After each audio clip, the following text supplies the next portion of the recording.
Muy buenas tardes, amigas y amigos de la visiónradio.net. Es un placer estar de nuevo con ustedes y darles la bienvenida al programa El Séptimo Laberinto. Les habla Luis Velázquez y Eduardo Porcarelli.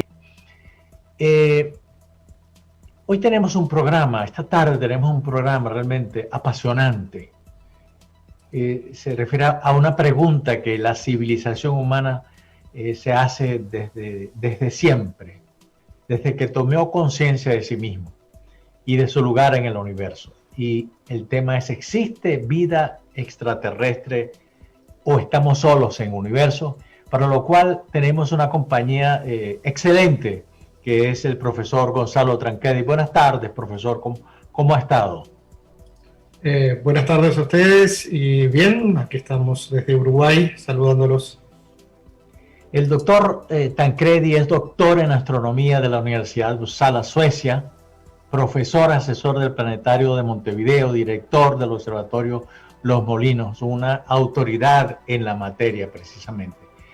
Y sin más preámbulo, doctor Tancredi, yo le quisiera preguntar, desde el punto de vista de la astronomía, ¿cuáles son los indicadores que muestran que existe vida extraterrestre o no?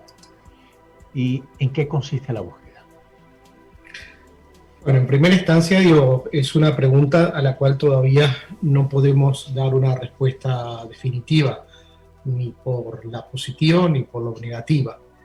Todavía estamos en un proceso de búsqueda de vida extraterrestre en diferentes formas o en diferentes grados de desarrollo de la vida.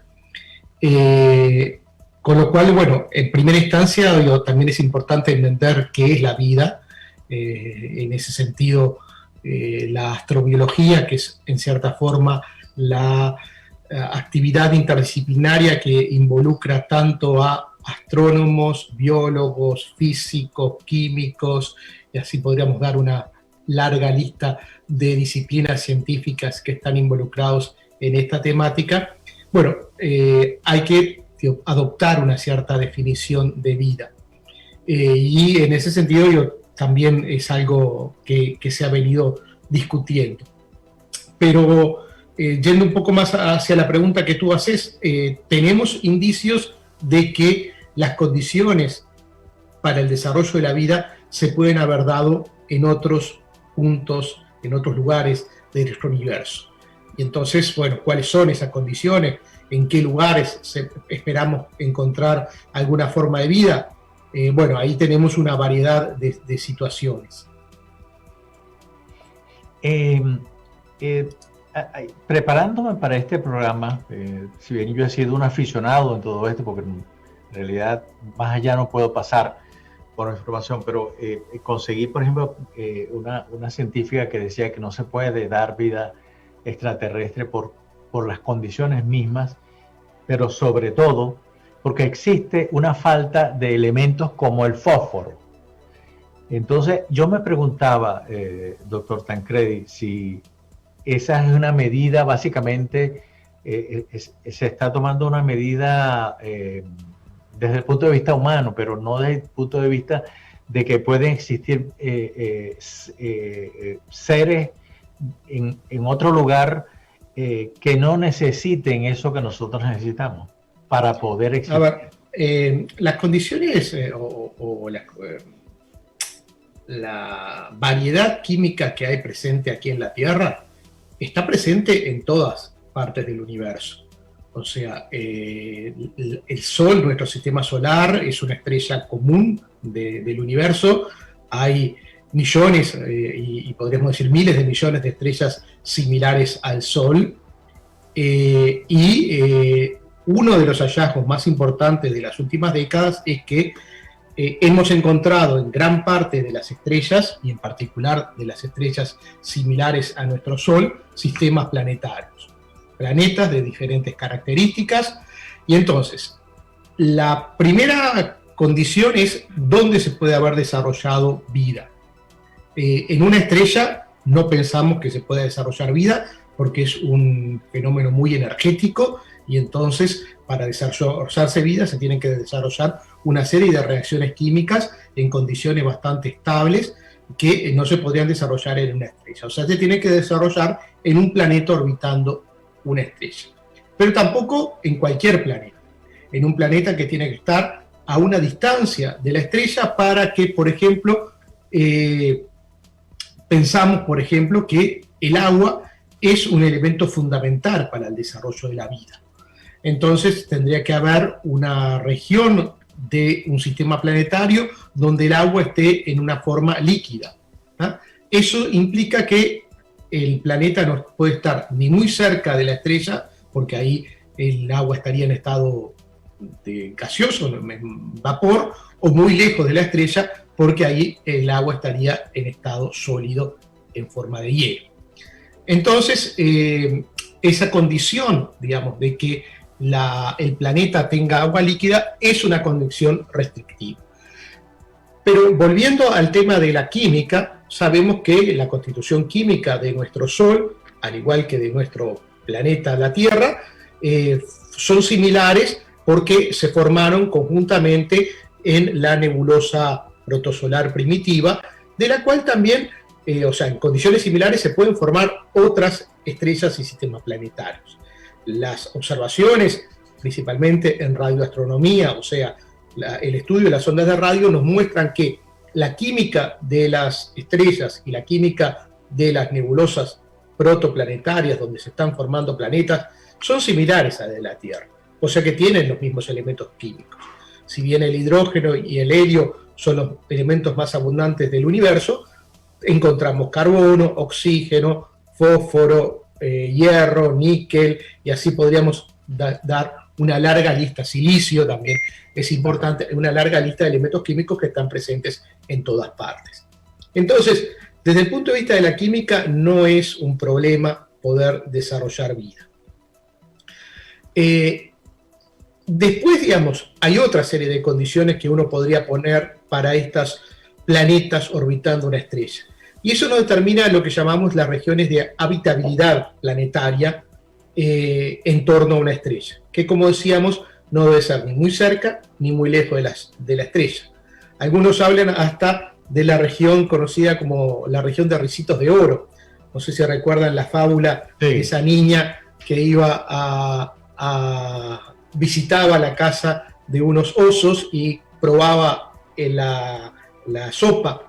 Y entonces, bueno, había una sopa que estaba muy fría, otra sopa que estaba muy caliente, y finalmente se quedaba con la sopa que estaba tibia. Bueno, acá es algo similar. Nosotros debemos buscar una zona, un sistema planetario que esté tibia, que no esté ni muy caliente ni muy fría. Pero también hay otros elementos, como por ejemplo la actividad de la estrella, y bueno, y así podríamos, o la constitución, digamos, tendría que ser un planeta que tuviera una superficie sólida. No nos basta con un planeta con una superficie, con una masa gaseosa, aunque también podríamos especular en formas de vida más diferentes a la nuestra, que se podrían, por ejemplo, desarrollar en un sistema gaseoso. Entonces, desde el punto de vista de las condiciones para formación de la vida, los descubrimientos de las últimas décadas nos plantean que esas condiciones se pueden repetir en muchos lugares del universo, y de hecho son muy frecuentes que ocurran en otros lugares del universo. Y mismo también aquí, en nuestro propio sistema solar, se podrían dar condiciones, o se podrían haber dado condiciones para la formación de la vida, por ejemplo, en Marte o en algunas satélites de los planetas gigantes, como satélites de Júpiter o de Saturno. Buenas tardes, ¿cómo está, profesor Tancredi? Disculpe el retraso, un placer tenerlo en nuestro programa en el día de hoy. Yo quería preguntarle, profesor, específicamente sobre el tema. Usted ha trabajado mucho con lo que fue la redefinición del concepto planeta en alguno de sus trabajos, y creo que en la Unión Astronómica Internacional. Quería preguntarle sobre, de acuerdo al estado actual en el estudio de la astronomía, las posibilidades de algún tipo de vida extraterrestre solo podrían darse en superficies planetarias, ¿O es un concepto que es mucho más amplio? Por supuesto de que cuando uno habla de estos temas, generalmente tiende a pensar en vida inteligente. No, hablemos de vida básica, sin inteligencia. Esa forma de vida que ustedes buscan en la exploración astronómica, ¿se busca exclusivamente en las superficies planetarias? Lo que tú manejas es muy relevante, porque cuando hablamos de vida no estamos haciendo mención a qué grado de desarrollo haya tenido la vida. O sea, podemos hablar de diferentes grados de desarrollo. Lo conocemos aquí en la Tierra, tenemos una diversidad de vida muy grande, y también, si lo vemos desde el punto de vista de la historia de la vida en la Tierra, eso ha ido cambiando, eso ha ido evolucionando tremendamente. Como tú decías, digamos, yo tuve una participación importante en lo que fue en el año 2006 la definición del término planeta. Es un término que venimos usando no solo a nivel científico, a nivel de la comunidad en general, pero que no tenía una definición precisa desde el punto de vista científico, desde el punto de vista astronómico, y a causa, digamos, de los últimos descubrimientos de objetos de tamaño comparable al que otrora era denominado planeta Plutón, fue necesario introducir una definición más precisa, y de ahí la necesidad o la consecuencia de reclasificar a Plutón como planeta enano. Eso fue en el año 2006. Ahí, digamos, por mi trabajo anterior, pero yo estuve participando de lo que fue la redacción final de la moción que finalmente aprobó la Unión Astronómica Internacional para definir el término planeta y clasificar los objetos del sistema solar, y posteriormente he mantenido actividad. De hecho, en este momento estoy ocupando la presidencia de la División de Sistemas Planetarios y Astrobiología de la Unión Astronómica Internacional, que justamente está dedicada a estos temas. Profesor, disculpe, vamos a un corte comercial, pero quiero que al regreso usted se explaye un poco más sobre estos temas que estamos conversando. Perfecto. Muy bien.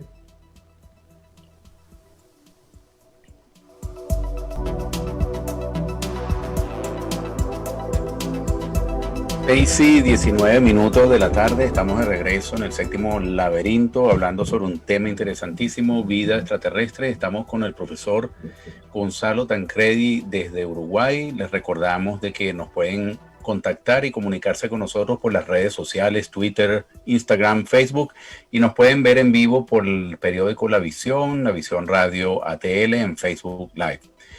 Profesor, antes de ir al corte comercial, estábamos conversando sobre el trabajo que usted ha hecho en el tema de la redefinición del concepto planeta, de la búsqueda de vida no necesariamente inteligente en superficies planetarias, pero usted estaba desarrollando una idea muy interesante antes de ir al corte comercial. Por favor, continúe. Bueno, hacía referencia a esa definición de planeta, pero cabe precisar que esa definición de planeta finalmente se adoptó una definición para los planetas del sistema solar. Todavía no tenemos un consenso, un acuerdo, una definición sobre planetas extrasolares, o sea, planetas en torno a estas estrellas. ¿Y por qué? Porque los planetas extrasolares comienzan a descubrirse sobre principios de la década de los 90, o sea, tenemos apenas ni siquiera 30 años de observación, y lo que hemos encontrado es una diversidad muy grande de planetas extrasolares. De hecho, los primeros planetas extrasolares que se encuentran, en cierta forma, cuestionaron nuestra idea de cómo se forma y evoluciona un planeta. ¿Por qué? Porque en el sistema solar tenemos planetas rocosos en las cercanías del Sol, como ser, por ejemplo, Mercurio, Venus, la Tierra y Marte, y planetas gaseosos gigantes más alejados, Júpiter, Saturno, Urano y Neptuno. Y los tamaños son muy diferentes, o sea, unos son pequeños, los otros son muchísimo más grandes. Unos tienen superficies sólidas, los otros son una gran masa gaseosa. Lo que se descubrió inicialmente, allá por la década del 90, eran planetas gigantes, muy grandes, pero muy cerca del Sol. De hecho, se los llamaron los Júpiter calientes, porque eran como un planeta del tipo de Júpiter, pero muy cerca del Sol. Hoy en día ya tenemos varios miles de planetas descubiertos. Y no solo tenemos Júpiteres calientes, sino tenemos Júpiteres convencionales, o sea, más alejados de la estrella, y también hemos empezado a descubrir planetas características similares a la Tierra. Y de hecho también hemos empezado a descubrir sistemas planetarios similares a nuestro sistema solar, conformados por más de un planeta. En algunos de estos casos tenemos la convicción de que existen superficies sólidas. No podemos hacer una observación directa porque no tenemos una forma de observación directa. Entonces, volviendo a la pregunta sobre cómo se puede haber desarrollado la vida si solamente es en superficies planetarias, ahí tenemos que ver un poco nuestro conocimiento, nuestra experiencia del sistema solar y cómo concebimos que se haya desarrollado la vida aquí en la Tierra. Pensamos que la vida se puede haber desarrollado, por ejemplo, en las profundidades de los océanos, pero principalmente la idea más aceptada es que la vida se desarrolló en lo que llamamos aguas someras, o sea, ese límite entre el océano y la superficie, esa zona donde avanzan y retroceden las aguas, por ejemplo, por el efecto de las mareas. Son ambientes cambiantes en los cuales se podrían haber desarrollado las reacciones químicas iniciales. Entonces, sí, pensamos que las superficies planetarias sólidas, no sé si serán una condición imprescindible, pero pensamos que favorecen el desarrollo de la vida y por eso estamos buscando planetas en esas condiciones. Ahora, cuando hablamos de la posibilidad de detectar vida, como bien tú decías, no estamos buscando solamente vida inteligente. De hecho, podríamos hablar de dos grandes técnicas diferentes para la búsqueda de vida. Por una parte, sí estamos buscando señales inteligentes a través de programas como SETI, el Search for Extraterrestrial Intelligence, liderado inicialmente por Carl Sagan, allá por la década de los 70, 80, y después continuado por una gran cantidad de astrónomos de todas partes. Frank Drake, ¿no? También, inclusive. Exactamente, Frank Drake, y así teníamos otra serie de personas, digamos, que tuvieron una participación muy activa en estos programas de búsqueda de señales. Inteligencia. Exactamente, señales de radio de civilizaciones inteligentes. Pero eso hasta el momento ha sido infructuoso. Lo que sí hoy en día ha avanzado mucho es la detección de vida a través de formas, diríamos, indirectas. ¿Qué es lo que estamos buscando? Es la búsqueda de señales de una química asociada a la vida. La atmósfera de nuestro planeta Tierra tiene esta constitución química con una gran cantidad de oxígeno, más del 20% de oxígeno, 70% de nitrógeno, porque hay vida en la Tierra, porque hay una vida que ha ido cambiando la química atmosférica. Si no, la atmósfera de la Tierra se parecería más, por ejemplo, a la atmósfera de Venus o a la atmósfera de Marte, en la cual, por ejemplo, el dióxido de carbono es el principal componente. Entonces, podemos decir que la atmósfera terrestre es una atmósfera fuera del equilibrio, ¿no? O tendiendo a estar fuera del equilibrio. Lo que la equilibra y le equilibra su constitución química es la presencia de vida.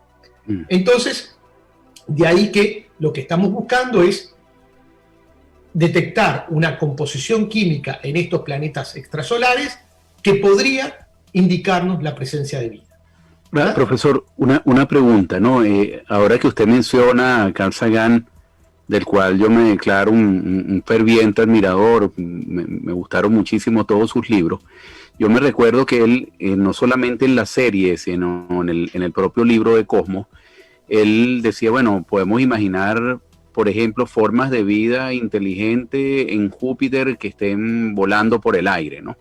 Cosas así por el estilo. ¿Hasta qué punto, mi pregunta es, hasta qué punto el elemento del chauvinismo, de lo que son los propios criterios científicos que conocemos nosotros de acuerdo a nuestro estado de avance de la ciencia, son los que reflejamos nosotros en esa búsqueda. Es decir, nosotros buscamos vida que a lo mejor esté basada en carbono, pero pudiera a lo mejor haber tipos de vida basada en otro elemento de la naturaleza. ¿Hasta qué punto nosotros en la búsqueda de esa vida extraterrestre utilizamos criterios de lo que es nuestro estado y conocimiento actual de la ciencia, y ahí encauzamos todo el proceso de búsqueda? Antes de la respuesta, doctor Tancredi, yo quisiera también preguntarle, estamos partiendo de que existe vida, estamos partiendo de eso. Lo que no sabemos entonces, ¿qué tipo de vida es lo que hay? Y ahí los científicos tienen un papel muy importante, porque lo que se va a conseguir no necesariamente tiene que ser lo que nosotros somos, la apariencia que nosotros somos. Desgraciadamente Hollywood no ha ayudado mucho en realmente a encaminar a la sociedad, ¿no? Hacia lo que se está buscando realmente. Bien. Primero, sobre esto último, estamos partiendo de que existe vida, o sea, adoptamos una definición de vida, estamos partiendo de que existe vida porque sabemos que existe vida en un planeta del universo, que es el nuestro. Lo que estamos, la duda que nos queda es si esa definición, esa forma que hemos denominado vida, se puede desarrollar en otras partes del universo. Y en ese caso, bueno, lo que aplicamos es un criterio, en cierta forma, también volviendo a lo otro, de similitud. Bueno, si se pudo desarrollar vida acá, ¿por qué no se podría desarrollar vida en otras partes del universo? Si las condiciones físicas, químicas, etcétera, son similares, podríamos pensar que se pueden haber desarrollado los mismos procesos en otras partes del universo. Entonces ahí está la pregunta de, bueno, ¿cuáles son esas condiciones? Como tú decías, partimos de nuestra experiencia, partimos de que la vida que conocemos aquí en la Tierra está basada en el carbono, y si bien se ha especulado con formas de vida basadas en otros elementos químicos, como el silicio, por ejemplo, ahí introducimos a una serie de conocimientos sobre la química. Y sabemos que el carbono es un elemento químico que facilita el desarrollo, por ejemplo, de cadenas complejas, de moléculas que están en definitiva en la base de la vida. Y otros elementos químicos no tienen esa facilidad de desarrollar cadenas complejas de muchas de moléculas con una gran cantidad de átomos. Entonces, si bien no se puede descartar, desde un punto de vista, digamos, objetivo, la vida basada en carbono es la más factible de encontrar por esas características químicas del elemento carbono. Entonces, también estamos buscando formas de vida, pero, como decía, lo que nosotros estamos buscando en este momento es atmósferas perturbadas, atmósferas fuera del equilibrio. Eso es lo que podemos estar detectando hoy en día. De hecho, o sea, lo podemos hacer aquí, en nuestra Tierra, perdón, en nuestro sistema solar, pero también eso podría extenderse a otros sistemas planetarios. Y yendo un poco a las formas de vida que tú planteabas en las atmósferas de Júpiter, no es algo que se pueda descartar. El problema, el desarrollo de vida en atmósferas es poder generar condiciones suficientemente estables, no turbulentas, que permitan el ir complejizando las moléculas hasta poder desarrollar vida, o sea, que puedan reaccionar, que se puedan reproducir y así una serie de procesos. Eso es un poco más difícil de que pueda desarrollarse en una atmósfera tan turbulenta como es la atmósfera de Júpiter o Saturno, o mismo también que hay algún anuncio reciente de una química fuera del equilibrio, podemos decir fuera de equilibrio en Venus, y la posibilidad de que fuera... Estamos de regreso en el séptimo laberinto. Estamos conversando con el doctor Gonzalo Tancredi. Doctor, antes de que continúe su exposición, yo le quiero leer una pregunta de un oyente que también está muy interesado en estos temas. Con toda la exposición que está dado, ella me pide, es una señora que me pide, ¿cómo podemos interpretar los avistamientos?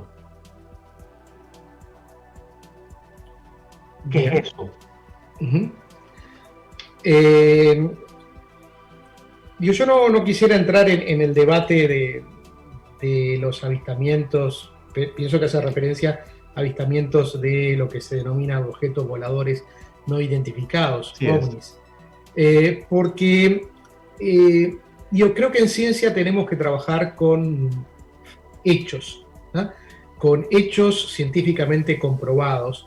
Y en el caso de los avistamientos de ovnis, yo diría que no hay ningún caso de que sean hechos científicamente comprobados, más allá de cualquier duda, digamos, que es un poco lo que deberíamos utilizar como herramienta para el avance científico. O sea, algo que otros investigadores puedan reproducir, que puedan hacerse en condiciones repetibles por una parte, o condiciones en las cuales las observaciones queden fuera de toda duda que son observaciones veraces. Relatos de personas, mismo algunas filmaciones que pueden existir o fotografías de dudosa procedencia y de dudoso origen, bueno, no sirven para hacer un análisis de este tipo. Un análisis científico. Entonces, creo que acá, digamos, lo que tenemos que ir caminando es en base a conocimiento científico comprobable, conocimiento científico confirmable, y de eso es un poco lo que hemos estado hablando. Digamos, todos estos tanto descubrimientos de planetas extrasolares como intentos de detección de atmósferas, o mismo también el tema de la detección de señales de vida inteligente por ondas de radio. O sea, no basta con obtener la señal en un cierto momento, ¿ah? Porque, bueno, ahí podrían haber otro tipo de interpretaciones. Usted, bueno, antes del corte comercial, usted estaba desarrollando una idea, pero aprovecho de preguntarle, la búsqueda de vida extraterrestre a través de la radioastronomía, ¿cómo funciona? Y si pudiera comentarnos un poco sobre la famosa señal WOW. Esa señal WOW después fue desacreditada o no, si pudiera explicarle un poco al público lo que es búsqueda de vida a través de radioastronomía, lo que fue la señal WOW y si esa señal ya quedó desacreditada. Bien, una de las técnicas que se desarrolló más para búsqueda de inteligencia extraterrestre fue la observación o la detección de señales de radio provenientes de objetos lejanos. Cuando hablo de señales de radio, bueno, acá estamos justamente en una transmisión de radio, las ondas de radio que utilizamos nosotros para las comunicaciones de larga distancia es una de las diferentes manifestaciones del espectro electromagnético. Podemos tener la luz visible, la luz infrarroja, la luz ultravioleta, las microondas, las ondas de radio. La ventaja que tienen las ondas de radio, por ejemplo, comparado con la luz ultravioleta o la infrarroja, es que las ondas de radio, al igual que las ondas visibles, logran atravesar la atmósfera de la Tierra y llegar a la superficie. O sea que podemos detectar en ondas de radio objetos provenientes, o sea, emisiones provenientes del espacio. Entonces, se han hecho búsquedas, en particular en los inicios del programa SETI se centraron en una longitud de onda muy específica, que era la longitud de onda correspondiente a los 21 centímetros, a una transición del átomo de hidrógeno, o sea, una línea espectral que se supone que, como es el hidrógeno el elemento más abundante del universo, si alguien quiere comunicar que está presente podría enviar una señal en esta longitud de onda con alguna característica particular, con algo que se diferencie de un proceso natural, de un proceso, por ejemplo, que se puede producir en una estrella, en una galaxia, y entonces eso que sería una señal inequívoca de que alguien está emitiendo en esa longitud de onda. Entonces, para eso tendríamos que adaptar, nuestro receptor a detectar señales en 21 centímetros y analizar esas señales. Eso fue lo que ocurrió hace algunos años atrás, cuando se estaba, en cierta forma, escuchando en ondas de radio 21 centímetros, barriendo el cielo, y se detectó una señal que parecía tener unas características inusuales, o sea, no parecía provenir de un fenómeno natural. Primero se tiene que descartar que no tenga un origen propiamente aquí en la Tierra, que no fuera algún emisor. Eso se pudo llegar a descartar. Pero lo otro que es importante es la repetitividad. O sea, si bien se observó esa región del cielo en muchas otras oportunidades, nunca más se detectó una señal con características inusuales proveniente de esa región.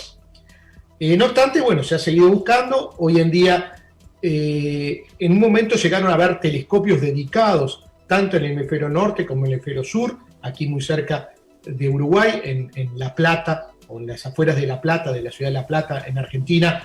Hubo un proyecto SETI de observación en el hemisferio sur, también antes lo había habido en el hemisferio norte. Hoy en día lo que se está utilizando más es, en vez de dedicar un telescopio, utilizar, digamos, algunos radiotelescopios y colocarle, digamos, un instrumento extra que en cualquier lugar que esté apuntando el telescopio, además está recibiendo esas señales y analizándose. Pero bueno, por ahora no había habido ninguna señal que podríamos decir convincentemente y en forma repetida sea una señal proveniente de una civilización extraterrestre. Y también se han hecho proyectos de SETI, no solo en la zona de radio, sino también en otras longitudes, por ejemplo, en el visible. Bueno, por ahora todo ese tipo de trabajos no ha tenido éxito y estamos hablando ya de varias décadas de observaciones. Uno se preguntaría si algún día tendrá algún fruto ese tipo de trabajo o no, porque también yo una vez escuché un ejemplo de lo que pudiera ser el surgimiento de la vida, algo así como que si uno jugara un ticket de lotería por 13.800 millones de años, en algún momento uno se ganaría la lotería, ¿no?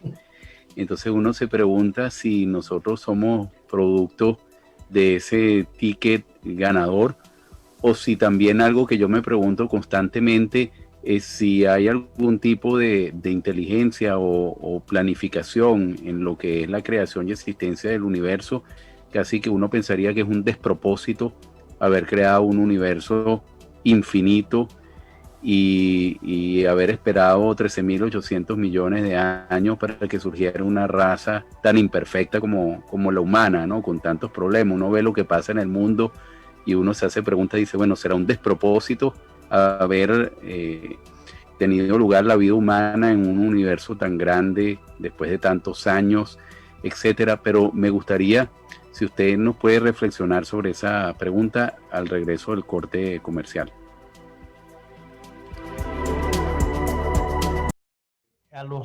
Me gustaría que continuara con los comentarios que le acaba de hacer Eduardo, pero además quisiera hacerle una pregunta, y una pregunta que tiene que ver un poco con lo que la persona, el oyente, le dijo. El doctor Gonzalo Tancredi, ¿qué porcentaje de posibilidad le da a usted sobre la existencia de vida inteligente en el universo? Bien, bueno, quizás empiezo por esto y después voy a lo que planteaba Eduardo. En primera instancia, hablar de vida inteligente es mucho más incierto que hablar de formas de vida.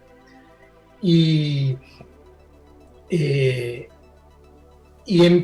por otra parte, perdón, hablar de, o sea, ya poder responder esa pregunta en términos de vida, de qué porcentaje uno piensa que puede haber vida, bueno, me parece que también poner porcentajes en este momento todavía no estamos en condiciones de poder hacerlo. Porque en cierta forma también nuestro conocimiento sobre la vida en la Tierra, las posibilidades de existencia de planetas en condiciones de habitabilidad ha ido cambiando notablemente en las últimas décadas. Por una parte, hoy en día sabemos que la vida aquí en la Tierra se puede desarrollar en condiciones muy extremas, condiciones de muy alta temperatura y de muy baja temperatura, condiciones de muy alta salinidad y baja salinidad, muy alta acidez y ambientes muy básicos, presiones altas y presiones bajas. O sea, hay una variabilidad, entonces uno diría, bueno, prácticamente la vida en la Tierra se puede desarrollar en cualquier condición. Y si eso lo extrapolamos a otros lugares del sistema solar o de otros planetas, diríamos, bueno, en ese sentido las posibilidades serían muchas. Pero por otra parte sabemos que se han tenido que desarrollar una serie de etapas en el desarrollo de la vida que han sido críticas. La vida o sea, no podemos estar expuestos a grandes niveles de radiación. Entonces ahí, por ejemplo, la capa de ozono para nosotros es protectora. También podemos decir que los impactos han jugado un papel muy importante. Hay etapas en el desarrollo de la vida en la Tierra en la cual prácticamente estuvo a punto de ser extinguida por impactos, por una serie de procesos geológicos. Entonces uno empieza a jugar con todas estas cosas y termina quizás con una ecuación al estilo de lo que planteó Franz Drake hace ya varios años atrás, en asignar probabilidades a cada uno de estos eventos y tratar de sacar una estimación. Bueno, cada una de esas factores tiene un gran nivel de incertidumbre. Y también te podría decir que desde el punto de vista de la evolución de los últimos años, hace un tiempo atrás quizás yo era más optimista que lo que hoy en día soy con respecto a las posibilidades de vida, porque encontramos una serie de condiciones que hacen que sea, en cierta forma, más difícil que se pueda desarrollar una vida. Y si hablamos de vida inteligente, todavía es un proceso mucho más complejo. A la Tierra le ha llevado prácticamente toda su existencia, digamos, pero por lo menos más de 2.500 millones de años desde que se formó vida hasta llegar a una civilización como la humana en condiciones de poder comunicarse y poder declarar entonces que somos formas de vida inteligente. Entonces, y cada uno de los pasos ha tenido sus problemas, sus bemoles, sus idas, y entonces ahí es difícil.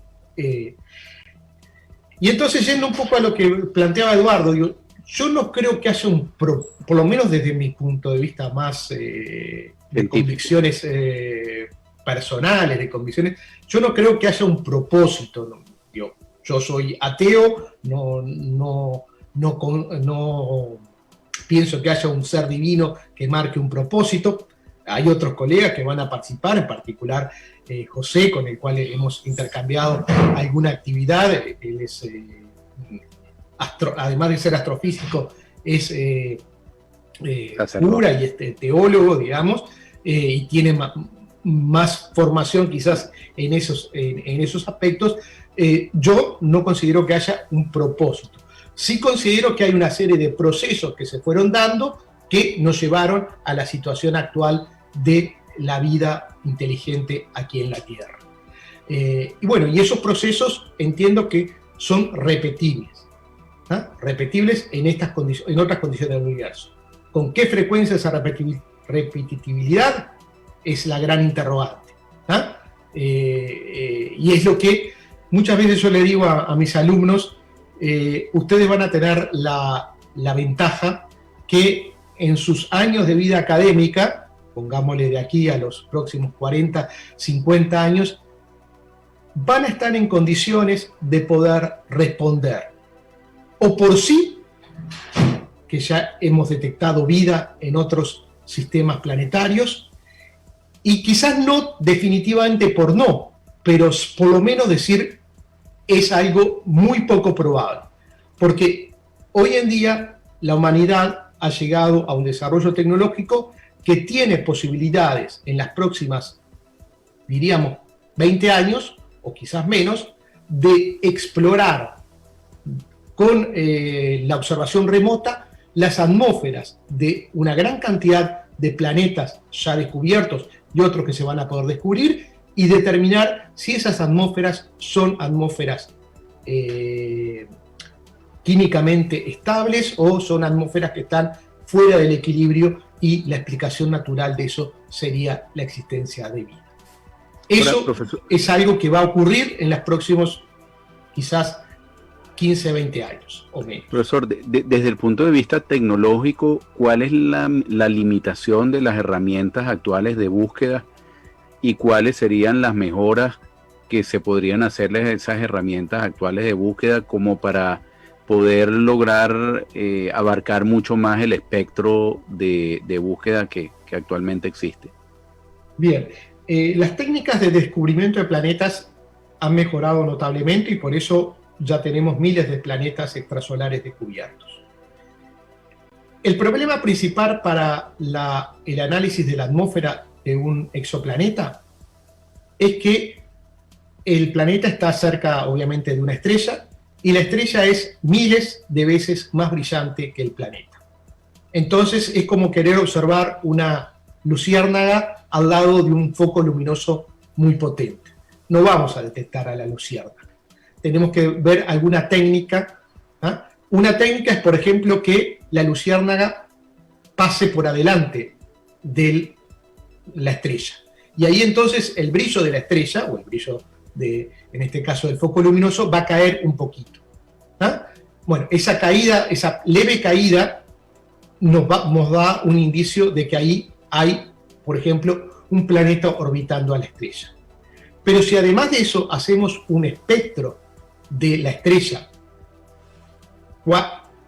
con el planeta delante y fuera, y con el planeta fuera, ahí entonces vamos a poder hacer una diferencia y conocer la atmósfera de ese planeta. Entonces esa es la forma que hoy tenemos hoy en día para poder detectar la composición química de las atmósferas. Pero para eso todavía hay que mejorar un poco las técnicas observacionales.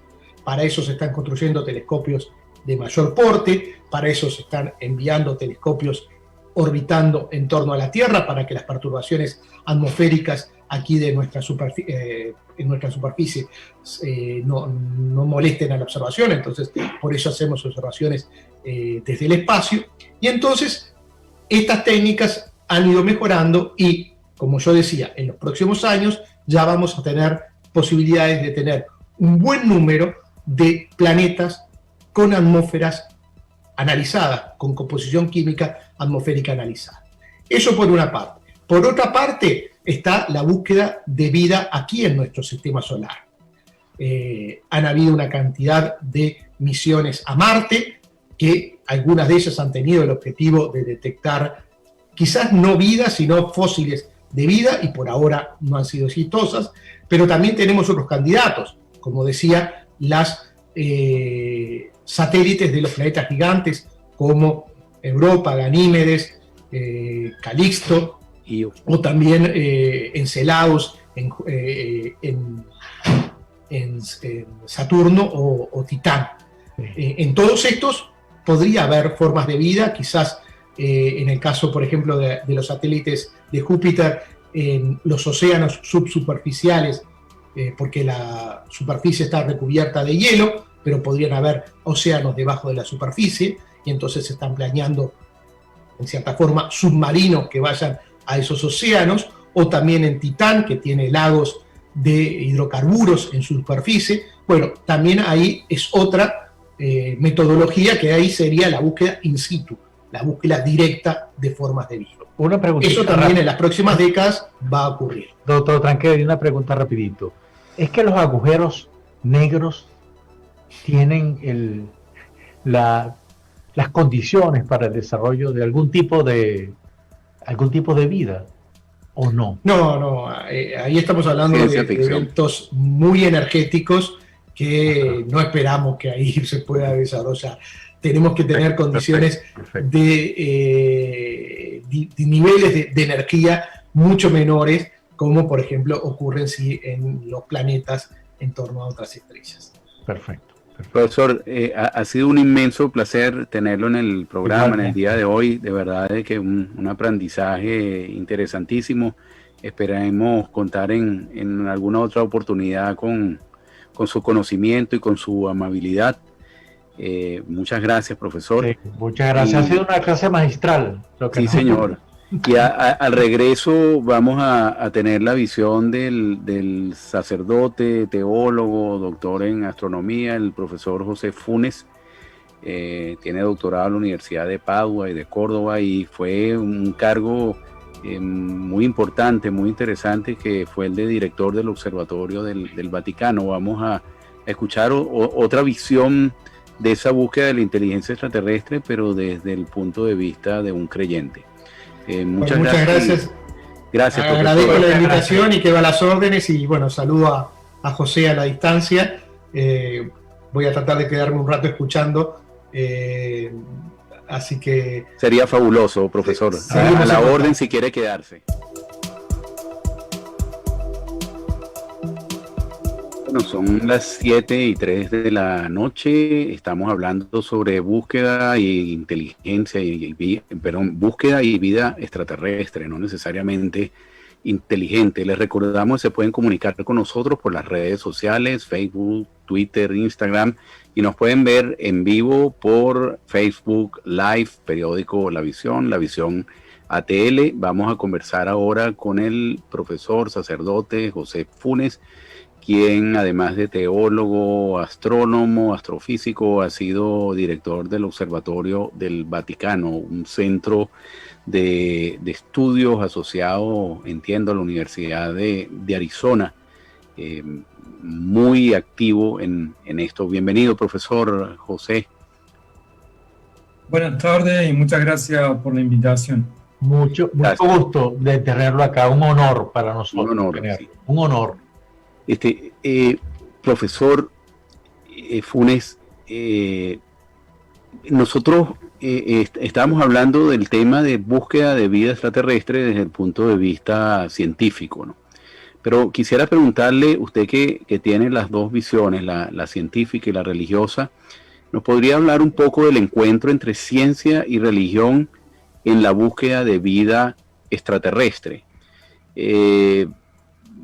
Hablamos hace un rato de las posibilidades de que hubiera un diseño en la vida, en el universo, un propósito, y nos comentaba el profesor Tancredi de que él no veía ese propósito.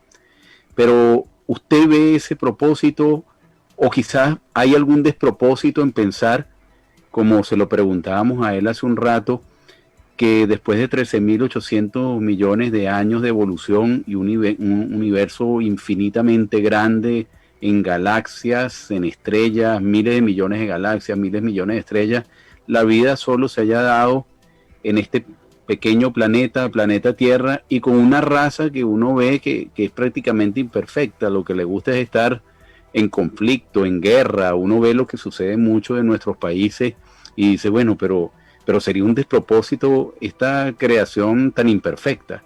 ¿Qué nos puede decir al respecto, profesor?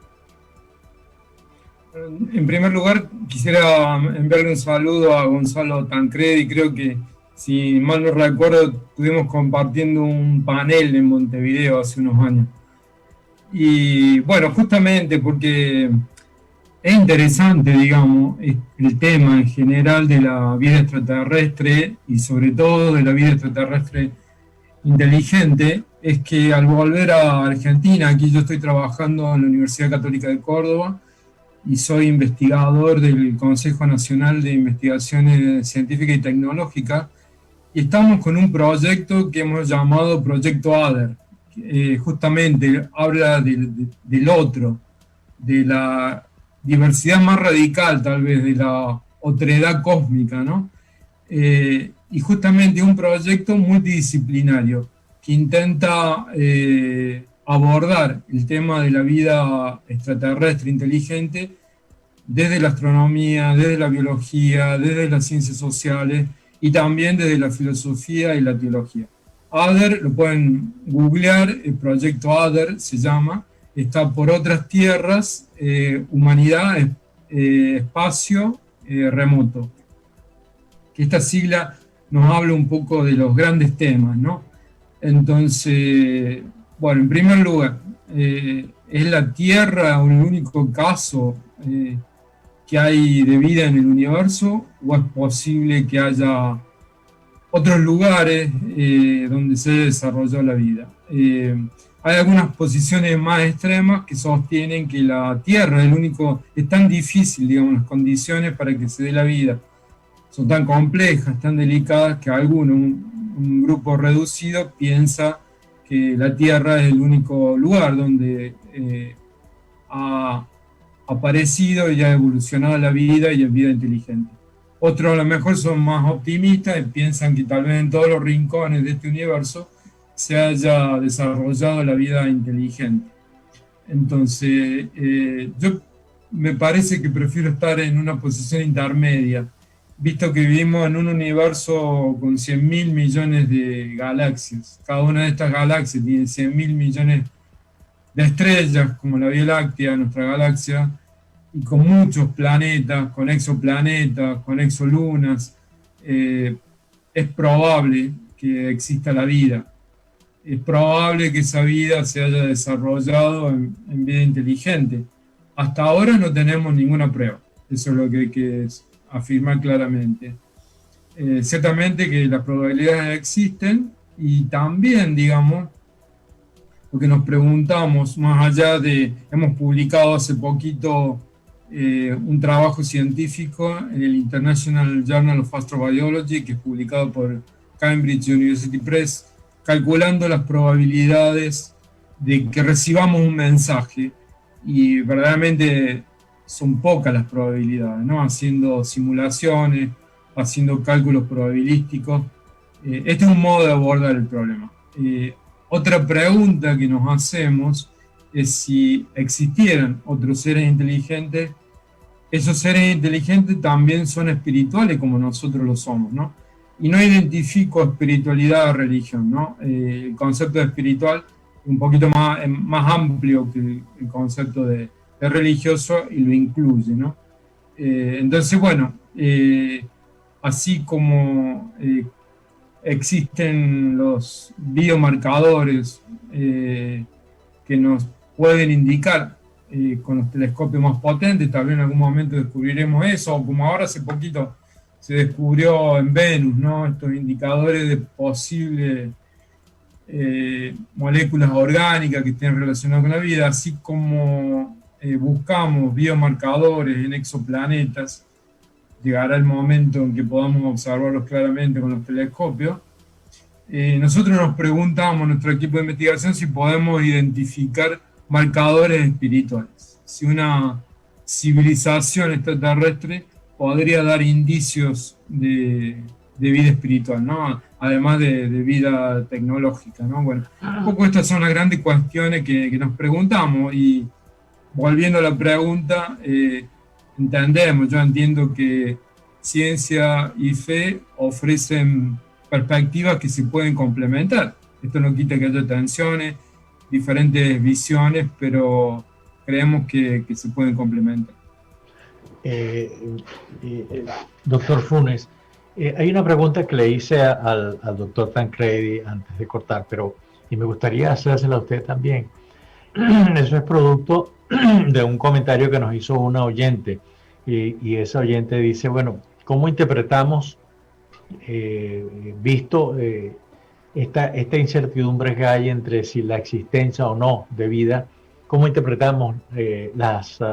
los los avistamientos que han habido, ¿qué es eso? Son simplemente un momento, un cruce de luces que nos hace ver algunos aparatos, tener unas visiones, pues. Entonces esa es la primera pregunta. Y la segunda es algo que me llamó poderosamente la atención y que tiene que ver que en un momento dado de todo este trayecto de investigación, hubo un científico que dijo que calculó que habían 36 o 38 civilizaciones en el universo, y eso realmente me impactó cuando estamos hablando, y se percibe en los trabajos que hay, en los trabajos que uno lee, que hay incertidumbre, que falta mucho un gran camino por abarcar. Bueno, respondiendo a la primera pregunta, a ver, yo creo que el único, no sé si el único, pero al menos el modo que tenemos en la comunidad académica para investigar es en el contexto de la academia, ¿no? Sí. Y nosotros publicamos los resultados en trabajos científicos que son juzgados por nuestros pares. Esto ciertamente no es un mundo perfecto, el académico tiene muchos errores, pero es el único camino que yo conozco, que posiblemente mis colegas conocen, y que es el que debemos utilizar para abordar cualquier tipo de estudio. Dicho esto, estas apariciones, o como quieran llamarlo, fenómenos luminosos, lo que sea, se podría estudiar, digamos. Tendremos que tener una mentalidad un poco más flexible y estudiarlos dentro del contexto académico. Así, disculpen que haga esta comparación, pero me parece que quiero ser claro, por eso cuando uno empieza a conducir un automóvil, en cualquier parte del mundo le tienen que dar el carnet de conducir, si no, no puede. Y hay un representante del Estado, que generalmente está relacionado con la autoridad municipal de una ciudad. Yo cuando viví en Tucson fui ahí, tuve que tomar el examen, y el primer examen lo fallé en el estacionamiento, después lo tuve que dar de nuevo y me dieron el carnet. Entonces, la licencia de conducir, carnet decimos en Argentina. A partir de ese momento, entonces, lo que me dice que la comunidad representada por la autoridad que me da la licencia de conducir, me dice que yo puedo conducir. En ciencia sucede algo parecido.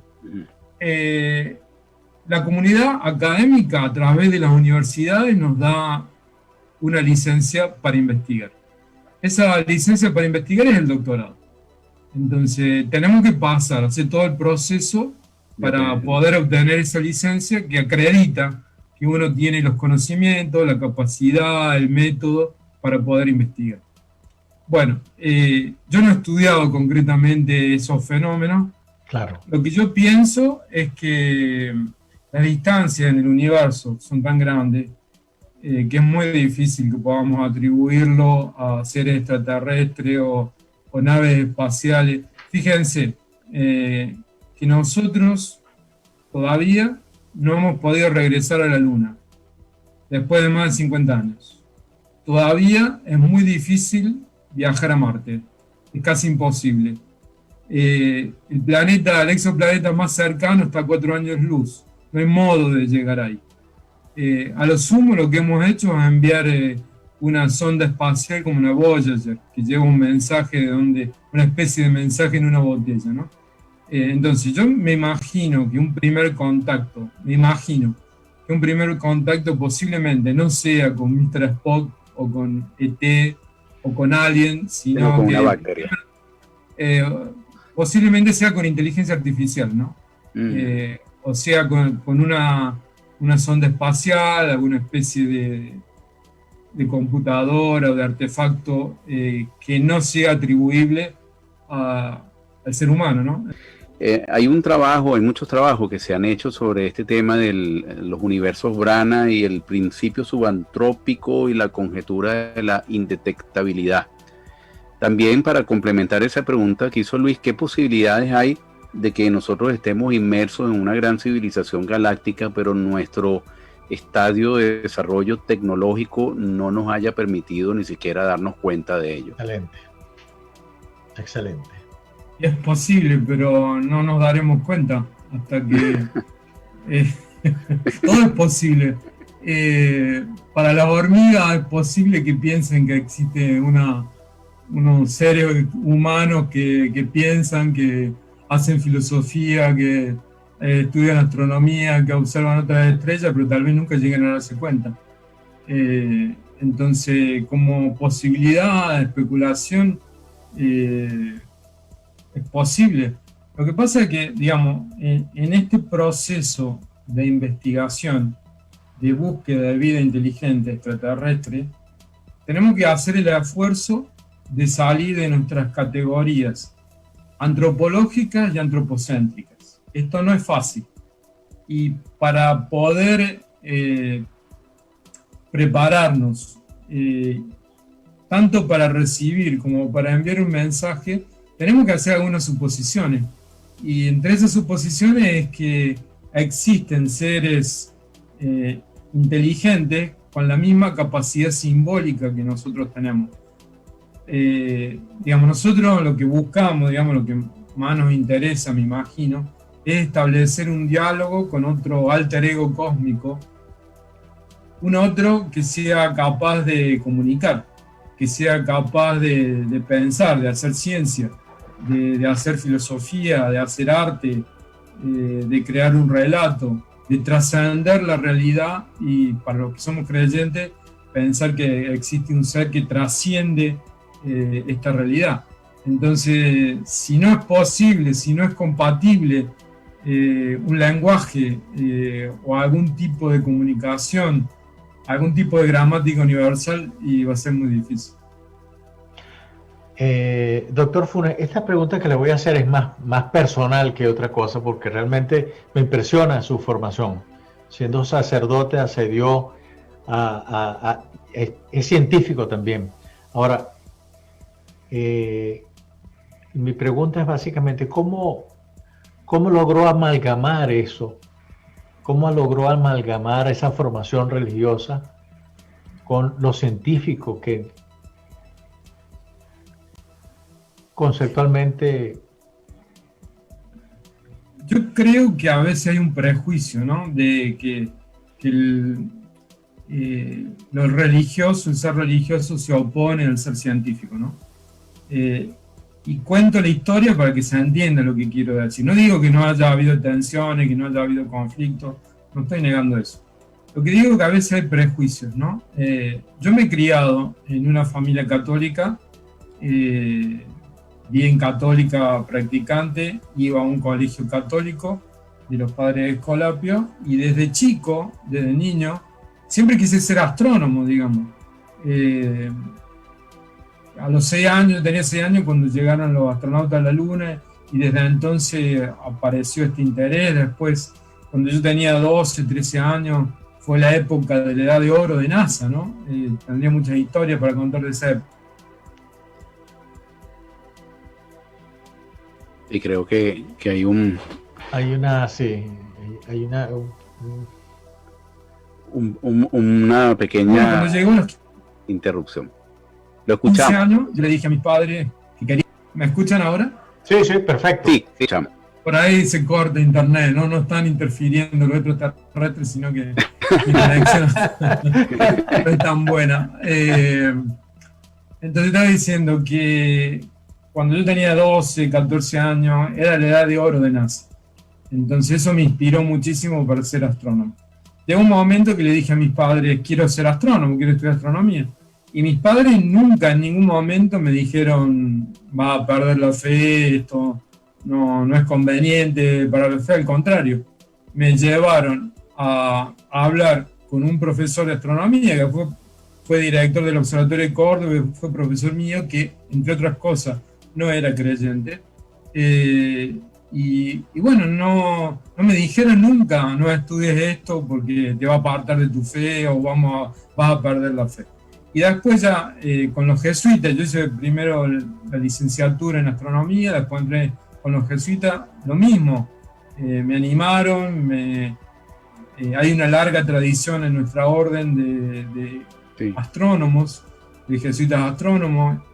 Ya como sacerdote hice el doctorado en Padua y, digamos, nadie me impidió o dijo esto no lo puedes pensar, o he conocido personalmente a dos papas, el Papa Francisco y el Papa Benedicto como director del observatorio, y nunca me dijeron esto no se puede investigar, esto no lo estudies. Al contrario, siempre nos animaron y nos sostuvieron en el trabajo de investigar. Pero podríamos hablar de una reconciliación entre ciencia y religión de data reciente, porque por lo menos uno ve el caso de Galileo, que durante muchísimos años fue, creo que el Papa Juan Pablo II el que volvió a tratar el tema de la condena que tenía por hereje Galileo, pero mi pregunta en concreto es, ¿ciencia y religión se reconciliaron recientemente o estoy equivocado? Yo creo que han pasado distintas etapas, como en las relaciones humanas también la relación entre ciencia y religión ha pasado por distintas etapas. Hay que decir esto claramente, Galileo sufrió a causa de algunos hombres que tenían autoridad en la iglesia. Esto es innegable. El mismo Juan Pablo II lo reconoció y lo rehabilitó. O sea que pero hay que distinguir los momentos, lo que fueron los dos procesos en vida de Galileo, que terminan, el primero termina con una advertencia, el segundo termina con la condena, que no puede enseñar el heliocentrismo. Este es un momento. Y después, el conflicto, el mito de Galileo, surge en el siglo XIX.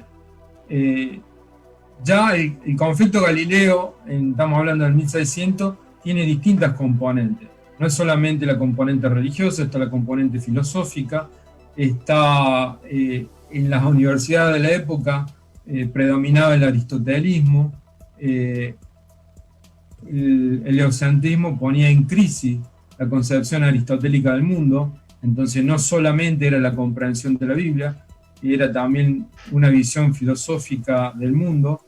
Existe también el protestantismo, la autoridad de la interpretación de la Biblia. Estos son algunos factores. Y en el siglo XIX, sobre todo en Italia, se acusa a la iglesia de oscurantista, se asocia el caso Galileo con el caso Giordano Bruno, que son casos distintos, no es lo mismo. Y ahí un poco es como el momento más tenso, más conflictivo de la relación entre ciencia y teología. Ciencia y religión. Y después como que los últimos pontífices, ya Pío XII se interesaba muchísimo. Para mí, en mi opinión, Pío XII era el papa que más sabía de astronomía. Después Juan Pablo II, podría contar algunas anécdotas de Pío XII que he estudiado. Juan Pablo II, que era más filósofo, le pide al padre Coin, en aquella época el director, entre otros, que se reabra, que se estudie el caso Galileo, y digamos desde entonces como que se vive un ambiente más tranquilo, más sereno, y se profundiza un diálogo entre ciencia y religión. Repito, esto no elimina los conflictos, pero nos sugiere que el modo de superarlo es el diálogo. Así es. Sí. Yo hace algún tiempo leí un libro de John Gribbin que se llamaba Un silencio inquietante. Es un libro sobre el estado de la ciencia en la búsqueda de inteligencias extraterrestres. La pregunta que yo me hago, y la podemos responder después del corte comercial, ¿por qué en esa búsqueda nos encontramos con un silencio inquietante? ¿Por qué el no conseguir evidencia de vida extraterrestre o vida inteligente en el universo inquieta tanto a la mente del ser humano? La pregunta que usted formula también se conoce como la paradoja de Fermi, este famoso físico italiano Enrico Fermi, que alguna vez en alguna conversación informal, si los extraterrestres es tan probable la vida en el universo, la vida inteligente, ¿por qué no nos hemos contactado? ¿Por qué no hemos recibido un mensaje, ¿no? Para ser honesto, en pocas palabras, mi respuesta sería no lo sé. Si uno quisiera elaborar un poquito mejor algunas explicaciones, uno podría hablar de lo que decía yo antes, de las distancias en el universo, de la imposibilidad de viajes interestelares. Esto podría ser, o que el grado de desarrollo de las civilizaciones son muy dispares y entonces es muy difícil establecer un contacto porque hay pocas civilizaciones, me habían mencionado, son simulaciones en nuestra galaxia. O sea, cuando digo simulaciones son modelos matemáticos, ¿se entiende? En una galaxia de 100.000 millones de estrellas, multipliquen por 10 cada una de esas estrellas y van a tener un número elevadísimo de exoplanetas. Que haya 36 civilizaciones extraterrestres, poquísimo. Y eso hace que las probabilidades de contacto sean escasas. En este trabajo que mencionaba hace un momento, la conclusión es que las probabilidades son escasas, además porque la duración de una civilización no es eterna. Imaginemos como un árbol de Navidad donde se encienden y se apagan las luces, ¿no? Una civilización puede aparecer, emite su luz, emite su mensaje y después se vuelve a apagar, desaparece, hasta que otra civilización surge y así sucesivamente. Entonces, es una pregunta abierta, podemos responderla de muchas maneras, ¿no? De muchas maneras. O porque no quieren tampoco revelar su posición, que era lo que sostenía Stephen Hawking, que no era conveniente revelar nuestra posición en la galaxia. De hecho ya lo hemos hecho, o sea que no hay posibilidad. Con el Voyager, ¿no? Con el Voyager 2 ya lo estamos haciendo. Ya lo hemos hecho. Hemos enviado ya mensajes también a algún cúmulo globular. O sea, ya hemos revelado la posición, ¿no? Entonces, sí. Doctor Funes, mire, aquí hay un oyente que me está preguntando algo que me parece que es difícil por el tema que por la forma en que ha tratado, por este realismo que usted nos ha dado sobre que todavía no existen datos fehacientes, pero me dicen dos cosas. La primera es que me piden que si se puede desmistificar el Área 51, creo que así se llama, y que si la apertura de los archivos que hay no han dado muestras de que existe una vida X, no sé de qué naturaleza. En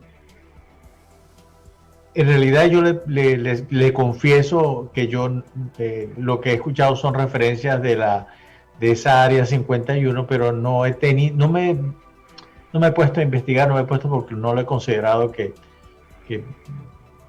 no me interesa mucho en todo caso, pero sí este oyente quiere saber.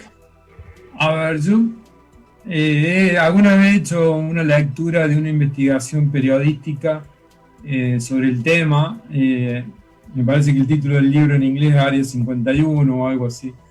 Y la investigación periodística me parece bastante seria.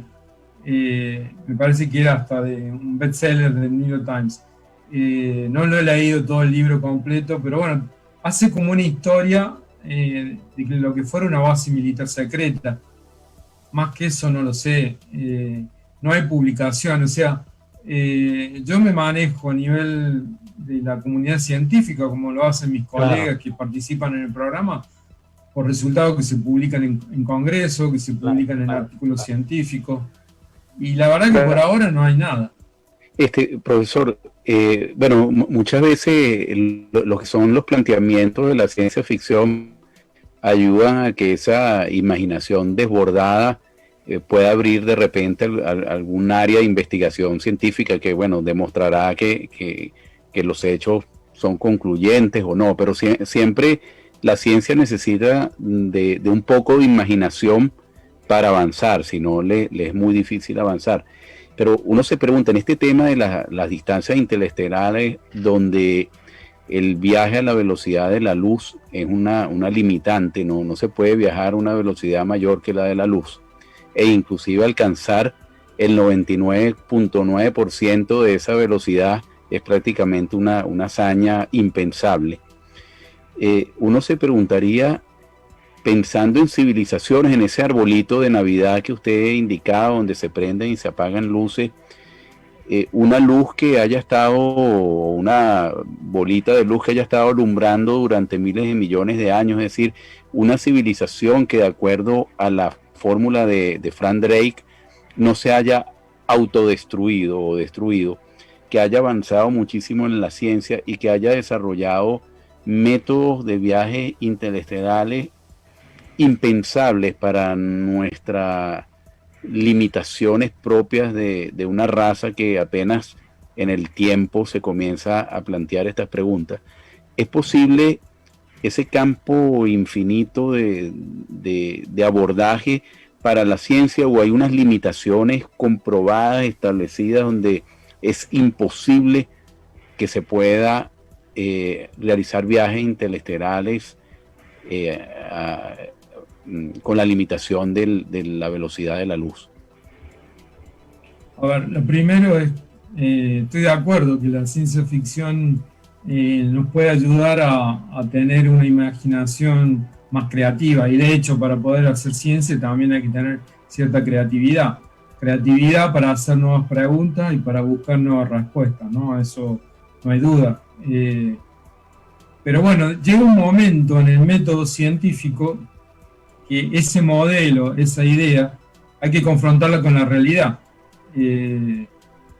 No basta tener la idea de ir a la Luna, sino hay que mandar los astronautas a la Luna, hay que traer una roca de la Luna para comprobar que estas ideas son ciertas, ¿no?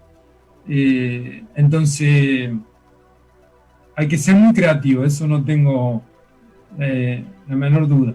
Y hay momentos de la ciencia, uno podría pensar, hablábamos de Galileo, el copernicanismo, ¿no? En algún momento parecía, aunque los griegos ya pensaban, tenían esta idea del heliocentrismo, ¿no? Pero a lo mejor parecía como ciencia ficción. La misma astrofísica, yo soy un astrofísico de formación, no un astrónomo, pero en algún momento un jesuita, el padre Secchi, italiano, fue uno de los padres de la astrofísica como lo conocemos hoy, era mal vista, digamos, porque los astrónomos eran lo que a nosotros ahora conocemos más bien como mecánica celeste, los que se ocupaban de medir y calcular la órbita de los planetas, de los satélites, y introducir la física, la química, era como algo nuevo, ¿no? No era mal visto. Ya está bastante bien considerada, aunque no en todos los ambientes académicos, la disciplina de la astrobiología. Todavía se pone en duda, aún en el mundo académico, que exista una disciplina como la astrobiología. No todo, o sea, por ahí ocurre con jóvenes astrónomos que, claro, ellos empiezan su carrera y no quieren a lo mejor tomar una decisión arriesgada de encauzar su carrera por un tema que a lo mejor no tiene un resultado concreto, nunca tal vez lo vayamos a tener. Es posible que nunca podamos tener una respuesta a estas preguntas. Entonces, lo que tenemos que hacer es tener paciencia, no queda otra. Por lo que yo sé, no hay tecnología de viajes interestelares. A lo mejor de aquí a 10 años, 100 años, yo me equivoco, pero en el momento no tenemos esta información, no tenemos esa tecnología. Hay que tener paciencia. Cuando llegue ese momento, y bueno, replantearemos, veremos. Yo estoy dispuesto a cambiar mi cosmovisión si tengo nuevos datos, nueva información, pero hasta el momento no lo hay. Entonces hay que tener paciencia, esperar y seguir estudiando, seguir investigando. No queda otra. Sí, hay que seguir investigando, hay que seguir trabajando, porque este es un tema realmente, como dijimos al inicio del programa, es un tema que la humanidad se ha hecho tantas preguntas sobre esto y que necesita cada día más respuestas. Doctor Funes, Antes de ir al próximo corte comercial, me gustaría que nos dijera si han habido hallazgos realmente importantes, pero sobre todo si han habido hallazgos inquietantes en toda esta búsqueda. ¿Respondo ahora o vamos al corte? Vamos a comenzar, comienza a responder y en un momento dado voy a decir vamos a un corte comercial. Bueno, voy a responder brevemente. Yo diría que inquietante no ha habido, que yo sepa, nada que me haya hecho perder la paz o el sueño. En cambio, yo diría que este hallazgo reciente de este gas fosfino que se ha descubierto en Venus, que podría significar la existencia de algún tipo de microorganismo en Venus, es interesante porque esto significaría que se abren las perspectivas de lo que nosotros definimos como zona de habitabilidad, en la región alrededor de una estrella donde pueda existir la vida. Por lo que yo sé, por lo que entiendo, no buscábamos vida en Venus. Más bien en Marte se sigue buscando, o como mencionaba el profesor Tancredi, en las lunas de Júpiter o de Saturno, pero no esperábamos, al menos, esto ha sido sorpresivo, ¿no?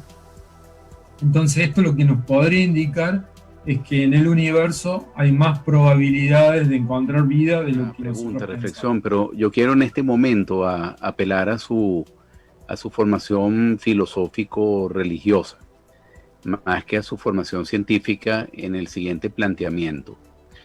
¿Tiene algún propósito el diseño de la vida en este planeta, en un universo infinito que usted mencionaba, plagado de miles de millones de galaxias, de miles de millones de estrellas, de miles de millones de planetas, y que seamos eventualmente los únicos habitantes de ese universo?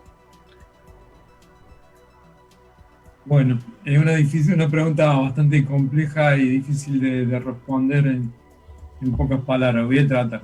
A mí hay una disciplina relativamente reciente que me interesa mucho y me parece que es útil traerla aquí a colación de esto, es lo que se llama Big History. O sea que la historia no inicia con la historia cuando tenemos documentos escritos, sino inicia desde el origen del universo, ¿no? Hay en esta historia cósmica hay una evolución, podemos decir, debida a las leyes del universo, cósmica, si ustedes quieren, astronómica, que se refiere a la formación de galaxias, estrellas, planetas.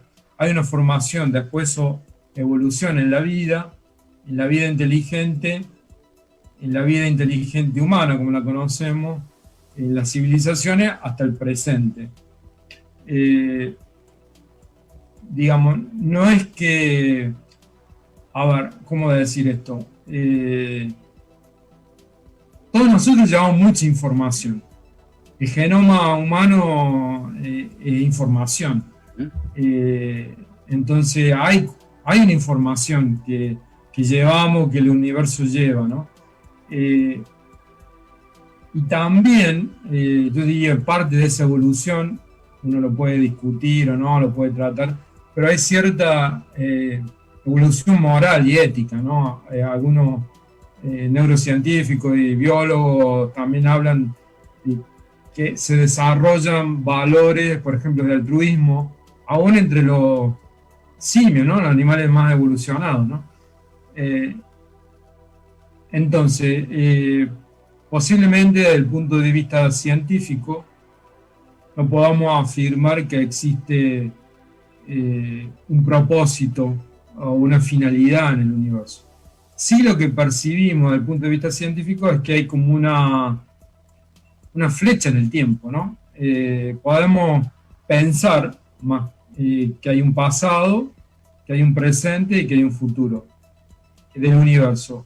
El pasado del universo lo podemos reconstruir desde nuestro presente Y sobre el futuro del universo, lo poco que podemos decir, también lo hacemos desde nuestro presente, desde el conocimiento de las leyes que tenemos desde el universo, ¿no? Bueno, esto por lo que se refiere a lo que yo podría decir desde el punto de vista científico y aún filosófico, ¿no? Hay una serie de causas y de efectos que uno puede describir. Si uno complementa esa visión con la perspectiva de la fe, los creyentes creemos y pensamos, no solamente creemos irracionalmente, sino que hay un creer racional, fundado en nuestra razón, en nuestra experiencia, que nos dice que hay un Dios creador. Este Dios creador fundamentalmente es bueno. Lo que ha hecho, lo que ha dado este proceso que ha iniciado, del cual salimos nosotros, sale la humanidad y posiblemente otras especies simbólicas semejantes a la nuestra, todo esto ha sido bueno y lo sostiene, sostiene el proceso evolutivo. Entonces, uno de los temas que tendríamos que preguntarnos es cómo relacionar este universo con Dios. ¿Qué imagen podemos dar de esa relación? Excelente. La relación más cercana a la experiencia nuestra humana es la relación de un hijo con su padre o su madre, ¿no? El padre y la madre, de algún modo, piensan, preparan el nacimiento del hijo, lo sostienen, lo educan, pero lo dejan libre también, ¿no? Este universo tiene una libertad que se expresa en nosotros, ¿no? Y Dios sostiene nuestra existencia y nuestra libertad. Es más complejo, pero bueno, esto es lo que puedo no, pero excelente respuesta. Quisiera que volviéramos al tema científico. Doctor Funes, es que ¿se ha encontrado alguna evidencia aquí en la Tierra de la existencia de otra vida en el planeta? Por ejemplo, microbios, bacterias, ese tipo de cosas que se ha encontrado que no son elementos elementos que son propios de la Tierra, sino que son propios o podrían ser propios de otras galaxias, de otros planetas.